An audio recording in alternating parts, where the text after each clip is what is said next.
All right, good morning, everyone. Even though the schedule's moved around, you will be fed, and that's all that matters, isn't it? All right, I'm delighted and honored to welcome and introduce this morning's keynote speaker, Medea Ekner. Medea is a future-oriented museum strategist and leadership specialist with over 25 years of experience in the art and museum sector in Sweden and New Zealand. In June 2023, she was elected interim Director General of ICOM, and in June this year, she was elected Director General for ICOM. Recognized with the ability, yes.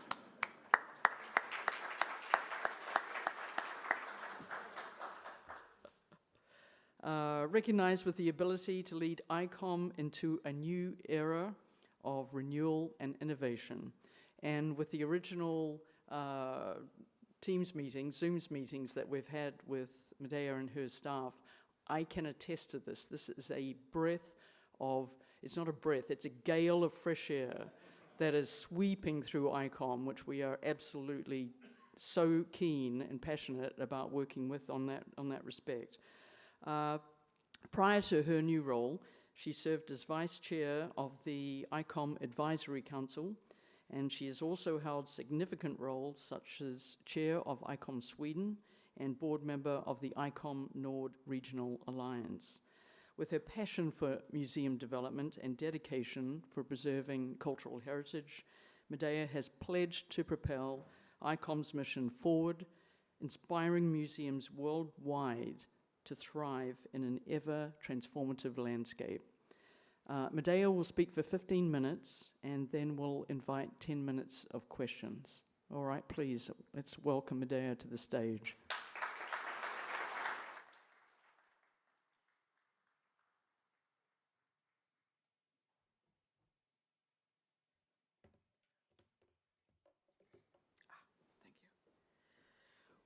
Thank you so much for these fantastic words.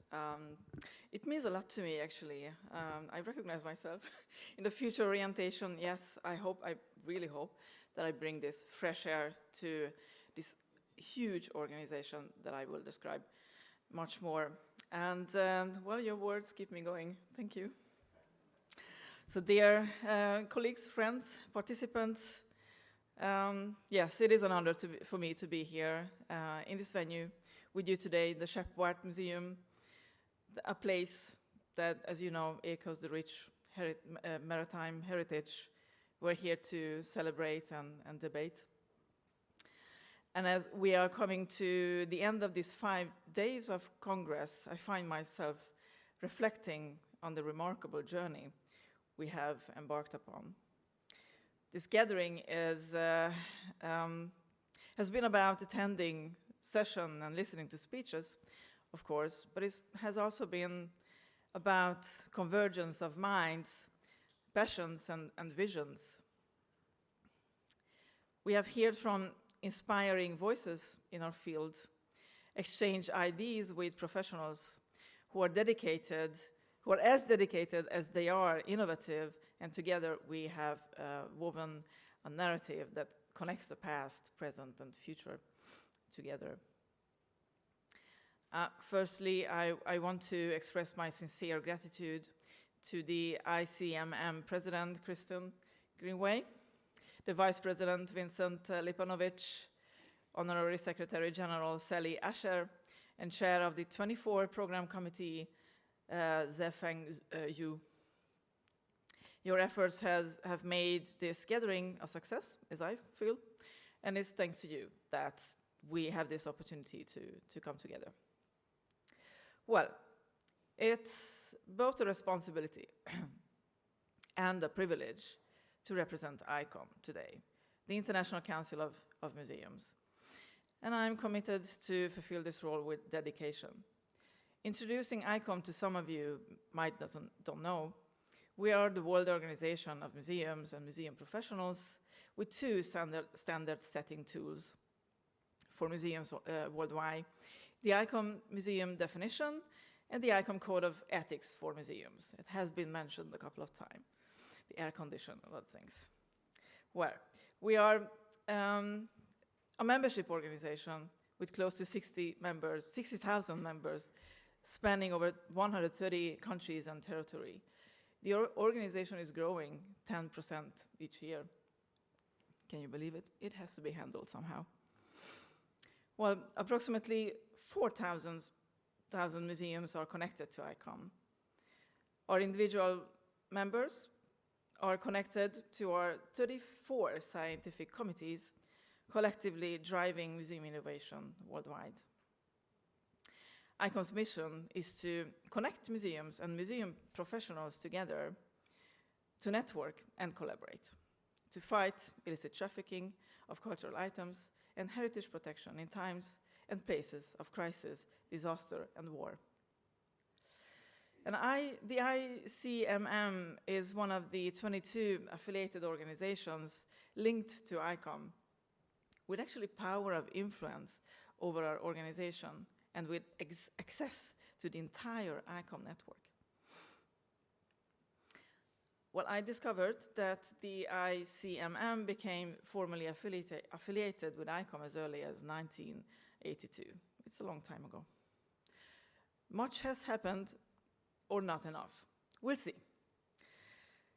The ICMM holds a special place in our heart, actually, as you promptly responded when we reached out to you and to our affiliated organizations to learn about your experiences with ICOM, to learn about your needs and expectations of future cooperations.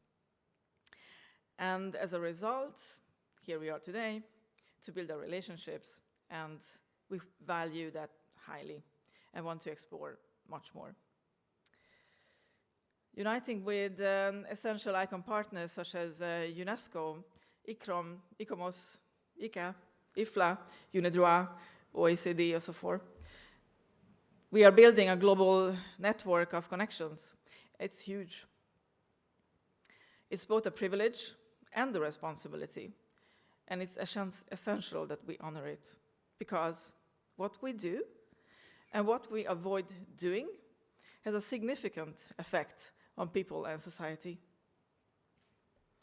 When ICOM speaks on behalf of the Museum Society at the high-level ministerial meetings of the G20 and COP, we are advocating for the entire museum network. So your ambitions, visions, and concerns matter to us. And equally important are the voices of the communities impacted by museums and museum practices, and many of them we heard during these last days. We are united by our forward-looking visions to transcend geographical boundaries and fostering international cooperation, which are highly crucial for the future. We didn't cross the borders crossed over us, as Professor Wayne Modest showed in an image yesterday. Looking back on our recent discussions, it's clear that museums are dynamic entities. They are living, breathing organisms that must continuously adapt to the challenges of our time to evolve. So in my talk today, I will delve into some of the most critical issues that has been arising during these days, such as activism, decolonization, and climate change. These are powerful forces that are reshaping the very foundation of our institutions. How we, as museum professionals, address these issues will determine the legacy we leave for future generations. So as we approach this final day, let's do it with a renewed purpose and a collective commitment to pushing the boundaries, the borders of what a museum can achieve. So museums are both results of history and makers of history, we know that.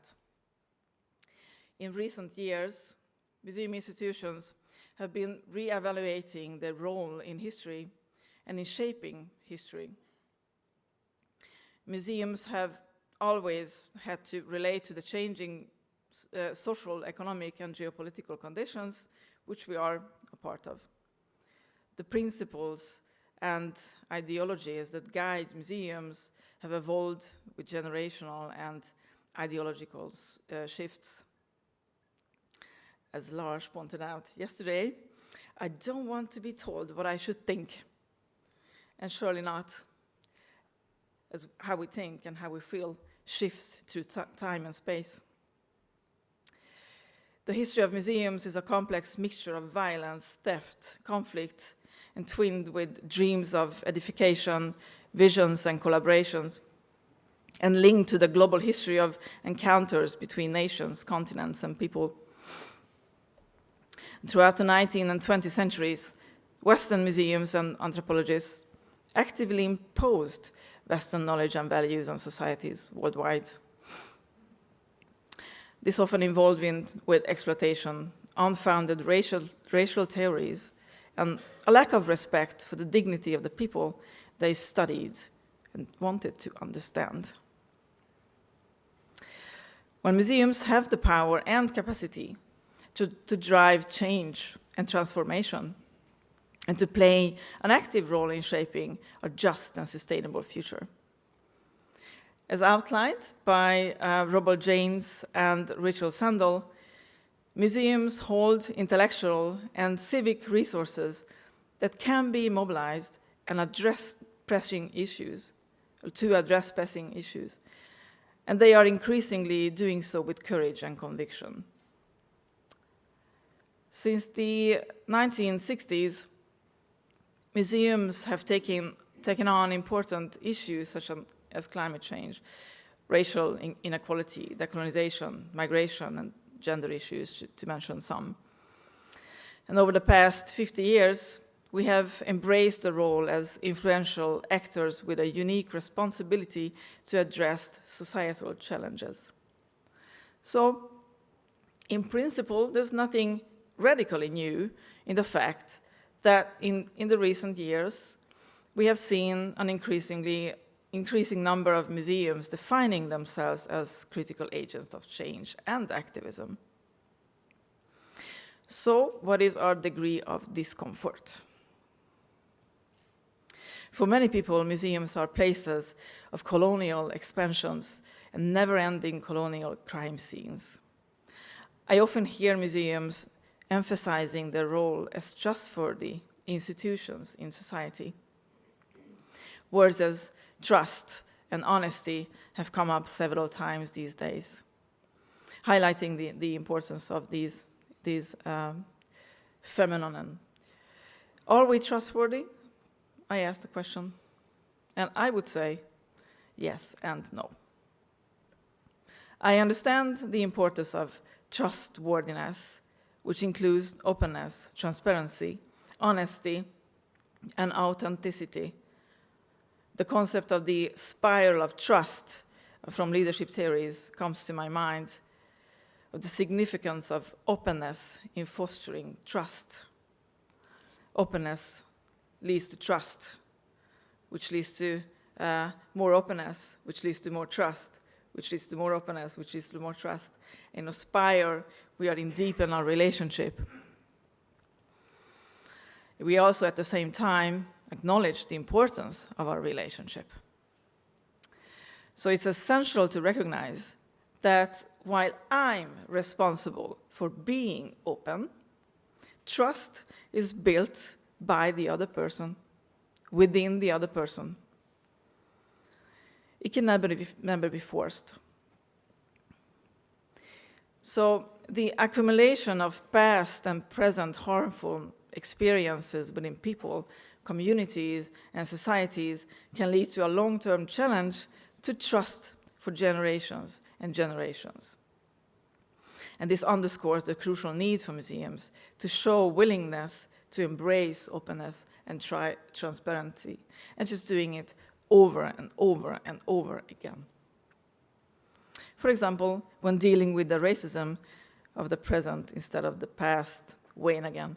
I will quote Wayne a lot today. And so this is uncomfortable. And in a sense, decolonization is relationship making.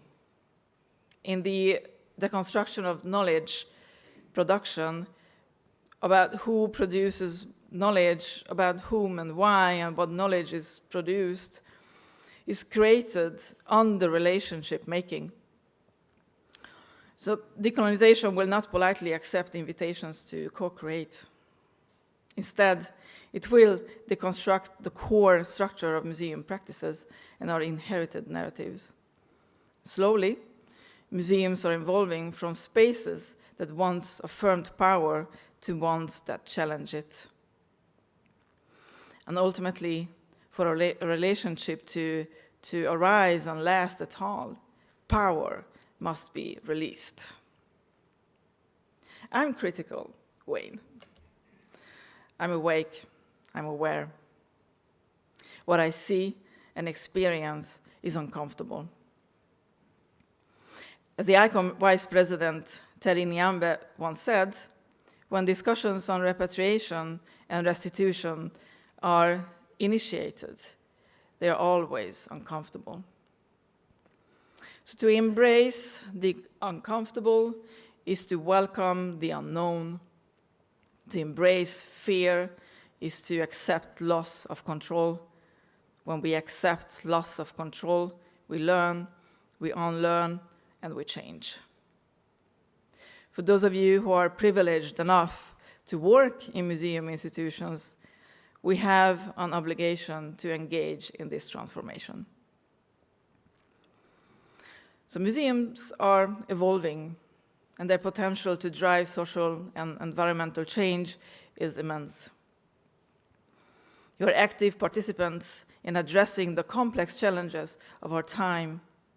And maritime museums, with your deep connections to histories of colonization, migration, and environmental change, you are at the cutting edge of this transformation, I believe. As part of this transformation, ICOM is currently undertaking the revision of the code, the ICOM Code of Ethics for Museums, that guides museum practices across the globe. The Code of Ethics is a living tool that is updated from time to time to reflect current values and challenges. And by revising the code, museum professionals can address emerging issues and incorporate new ethical considerations. And this ongoing evolution ensures that museums remain responsive and relevant in a rapidly changing world. And it shows that ICOM members, and you hopefully, are leading the change, are new moral imperatives in our profession. What I wish that the Code of Ethics are supporting is our communities as well as our museums, both, not just one. So I encourage all members or non-members to actively contribute to this ongoing revision of the codes. Your input is crucial, and we strive to ensure that our ethical standards meet the challenges and expectations of our time. So as we look towards the future, let us embrace the role of museums as catalysts for change. Let us continue to collaborate and challenge the status quo. Our dedication to addressing historical injustice and environmental issues is inspiring. And together we can harness the power of museums to build a more just and sustainable world. And speaking about change and transformation, museums are stepping up their efforts in climate action as well. And with the impacts of global warming becoming increasingly severe, the Maritime museums as well are well positioned to raise awareness and advocate for action.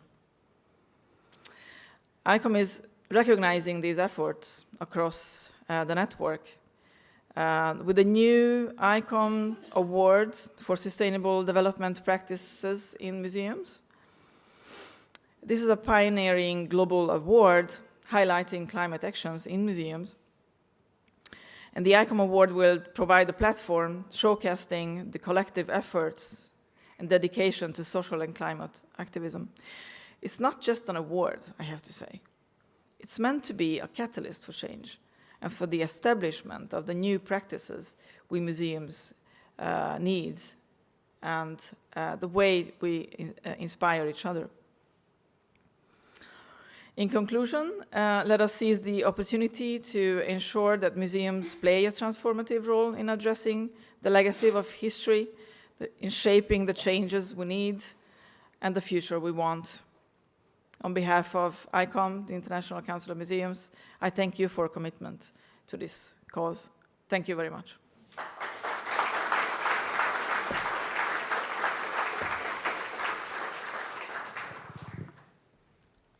Many thanks, Medea. That was fantastic. Thank you.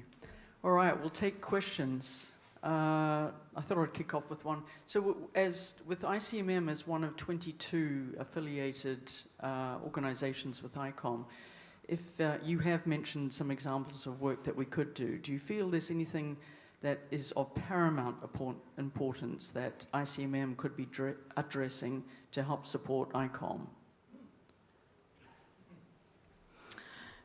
Well, and the other way around as well. I think what is crucial is to have access to our network, of course. You have access to our network, and we have access to your network. As I said in the beginning, we are many together. And if we don't collaborate, we just miss the point. Why are we doing this? We need to collaborate to build synergy. We need this synergy because we are quite alone. Together we are stronger and possibly better. So this is what I would say, access to the network and collaboration. All right, questions, please.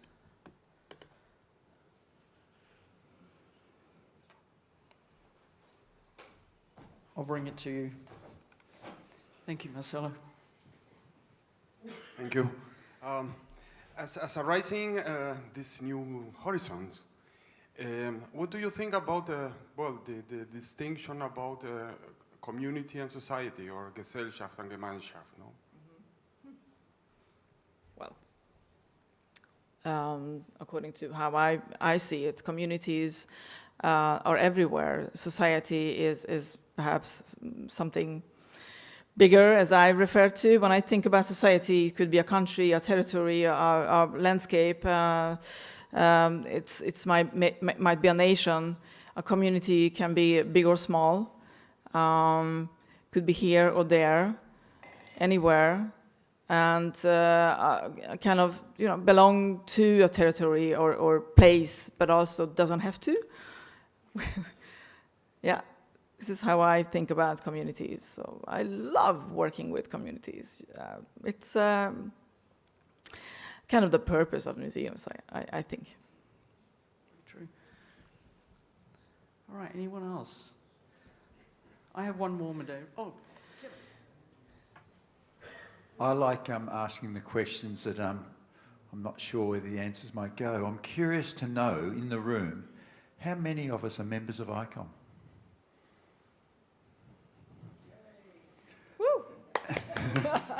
And because ICOM, it's probably fair to say, and you know this, that ICMM's sort of tended to do its own thing as an affiliate, and so we've been a sort of an arm's length relationship.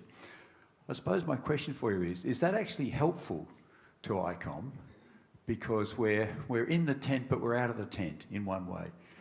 And so in some ways is that helpful, or how do you think that relationship, which I don't see changing in terms of the formal relationship, how, a bit like what Kristen was saying, how can we make the best use of that for you, and what do you think of those special aspects of having an affiliate status rather than a member status?